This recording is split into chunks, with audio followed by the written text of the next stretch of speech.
Alright, I'm back with chapter 16. Talks about Korah's rebellion. It says, Now Korah, the son of Ishar, the son of Kohath, the son of Levi, and Dathan and Abiram, the sons of Elib, and On, the son of Peleth, sons of Reuben, took men, and they rose up before Moses from the number of the people of Israel. 250 chiefs of the congregation, chosen from the assembly, well-known men. They assembled themselves together against Moses and against Aaron, and they said to them, Ye have gone too far, for all the congregation are holy, every one of them. The Lord is among them. Why then do you exalt yourselves above the assembly of the Lord? When Moses heard it, he fell on his face, and he said to Korah and all his company, In the morning the Lord will show who is his and who is holy, and he will bring him near to him. The one whom he chooses he will bring near to him. Do this, take censers, Korah and all his company, put fire in them, and put incense on them before the Lord tomorrow, and the man whom the Lord chooses shall be the Holy One. Ye have gone too far, sons of Levi. And Moses said to Korah, Hear now, you sons of Levi, is it too small a thing for you that the God of Israel, who is of course Jesus Christ, has separated you from the congregation of Israel to bring you near to himself, to do service in the tabernacle of the Lord, and stand before the congregation to minister to them, that he has brought you near him, all the brothers and sons of Levi with you, and would you seek the priesthood also. Therefore it is against the Lord that you and all your company have gathered together. What is Aaron that you grumble against him? And Moses sent to call Dathan and Abiram, the sons of Elib, and they said, We will not come up. It is a small thing that you have brought us up out of the land of flowing with milk and honey, to kill us in the wilderness, and that you must also make yourselves a prince over us. Moreover, ye have not brought us into a land of flowing with milk and honey, nor given us inheritance of fields and vineyards. Will you put out the eyes of these men? We will not come up. And Moses was very angry and said to the Lord, Do not respect their offering. I have not taken one donkey from them. I have not harmed one of them. And Moses said to Korah, Be present, you and all your company, before the Lord, you and they and Aaron tomorrow, and let every one of you take his censer and put incense on it. And every one of you bring before the Lord his censer. 250 censers you also, and Aaron each his censer.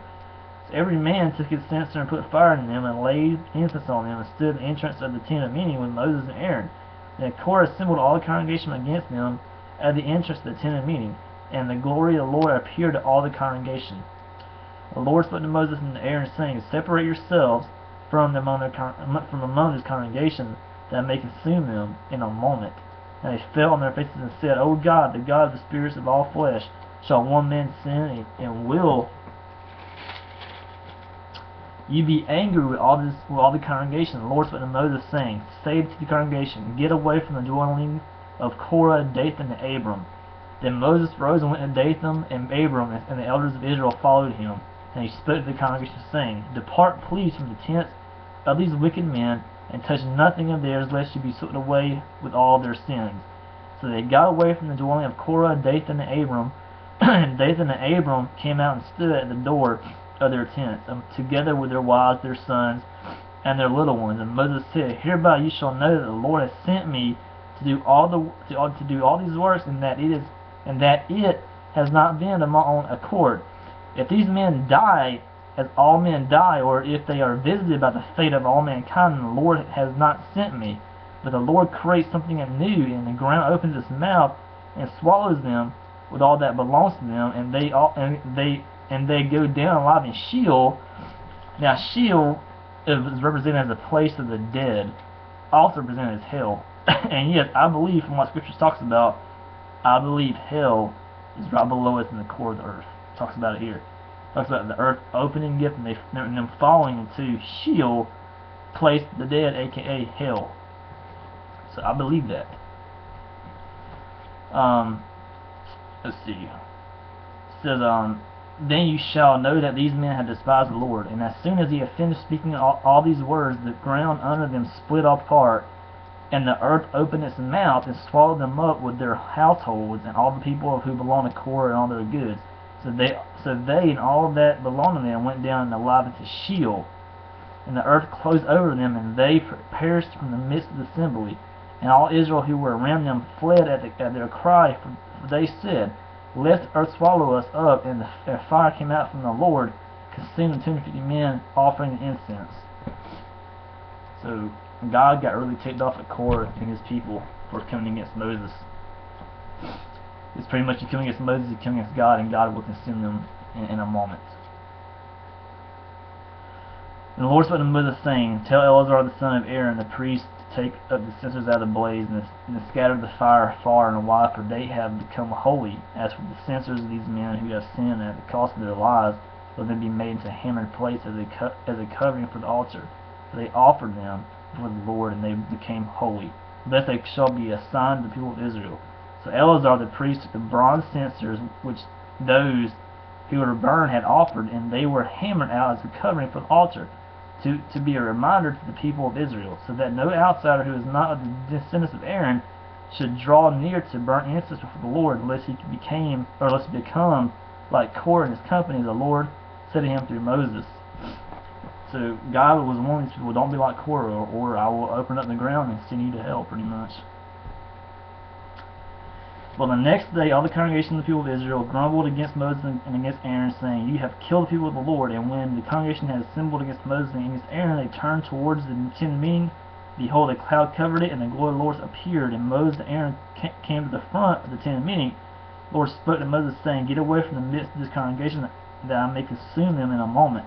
And they fell on their faces. Moses said to Aaron, Take your censers and put fire on it from off the altar, and lay incense on it, and carry it quickly to the congregation, and make atonement for them. For wrath is going out from the Lord, the plague has begun. So since they started grumbling again, God has sent another plague upon them. God's trying to warn them, but they will not listen. So Aaron took it as Moses said, and ran to the midst of the assembly, and behold, the plague had already begun among the people, and he put on the incense and made atonement for the people. And he stood between the dead and the living, and the plague was stopped. And those who died in the plague were about 15,000, besides those who died in the affair of Korah. Aaron returned to Moses in the entrance of the tent of meeting when the plague was stopped. So, in order for it to stop, Aaron went out there to stand with them, and then 15,000 just dropped dead, and then Aaron came back to Moses. And it stopped, of course. But like I said, God's warning them about their sin. They wouldn't stop. So God, finally sent them a plague. But it's like today, of course. If you're in sin and God's continue trying to warn you to repent, and you don't repent, then He will finally allow something bad happen to you to wake you up, like He did me. Once he wakes you up, man, you ain't never the same. Trust me on that, because it's the truth. But anyway, that's chapter 16 about Korah's rebellion, and that's it. Like I said, I believe from what this talks about, hell is below us. It's in the core of the earth. Since the ground opened up, they fell like the shield, the place of the dead. Now, also. I've heard people talk about Sheol, and I've heard many things about Sheol, but from what this is talking about, I believe Sheol is right below. I believe Sheol, which is the place of dead, hell, I believe is right below us, because God opened up, He opened up the ground. It fell into hell. So there you go. That's why I believe hell is literally right below us in the core of the earth. Be right back with chapter 17 in a minute.